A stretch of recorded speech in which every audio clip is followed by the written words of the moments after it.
দাবি পূরণের আশ্বাসে প্রায় ৯ ঘণ্টা পর রেলপথ অবরোধ প্রত্যাহার করেছে রাজশাহী বিশ্ববিদ্যালয়ের শিক্ষার্থীরা। দুপুরে চারুকলা এলাকার রেল লাইনে আন্দোলন প্রত্যাহারের ঘোষণা দেন রাকসুর সাধারণ সম্পাদক। আমাদের জায়গা থেকে মোটামুটি স্যাটিসফাইড। আমরা ৬ আগস্টে ফলো আপ নেওয়ার পরে আমরা বিস্তারিত আপনাদের সামনে আমরা আরো একবার আসবো। সে পর্যন্ত আমরা এই মুহূর্তে আমরা আমাদের আন্দোলনটাকে উইথড্র করে নিতে যাচ্ছি। সরকারের সঙ্গে পরামর্শ করে কথা বলে সেই দাবিটা শিক্ষার্থীদের দাবি পূরণ করা হবে অচিরেই। আমরা আশা করছি যে শিক্ষার্থীরা এখানে অবরোধের করছেন তাদের কাছে আমরা দাবি রাখবো আর এক মুহূর্ত দেরি না করে খুব দ্রুত অবরোধ প্রত্যাহারের ঘোষণা দেওয়া হোক। এই মুহূর্তে ঘটনাস্থলে আছেন সহকর্মী মতিউর মর্তুজা। আরো জানতে আমরা চলে যাব তার কাছে। মর্তুজা, আমরা দেখছিলাম যে প্রায় ৯ ঘণ্টা পর রেলপথ অবরোধ প্রত্যাহার করা হয়েছে, এখন পরিস্থিতি কেমন দেখছেন?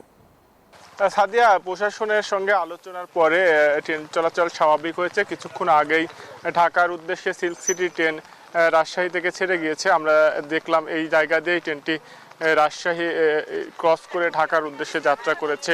শিক্ষার্থীরা বলছে যে বিশ্ববিদ্যালয় প্রশাসন, আন্দোলনকারী শিক্ষার্থী, রেলওয়ে কর্তৃপক্ষ, রাজশাহী জেলা ও বিভাগীয় প্রশাসনের আলোচনার পরে ট্রেন চলাচল স্বাভাবিক হয় এবং শিক্ষার্থীরা বলছেন তাদের যে ৪ দফার দাবি ছিল সেই দাবি অনুযায়ী রেলওয়ে কর্তৃপক্ষ তা পূরণের আশ্বাস দিয়েছে, যে কারণে তারা তাদের আন্দোলন প্রত্যাহার করেছে। তবে আগামী ৬ আগস্টের মধ্যে দাবিগুলো যদি পূরণ না হয় তাহলে সেক্ষেত্রে শিক্ষার্থীরা আবারও আন্দোলন কিন্তু করে যাবেন, তারা কিন্তু এমনটাই ঘোষণা দিয়েছেন। আর শিক্ষার্থীদের দাবি অনুযায়ী অভিযুক্ত টিটি সুমন আলীকে সাময়িক বহিষ্কার করা হয়েছে।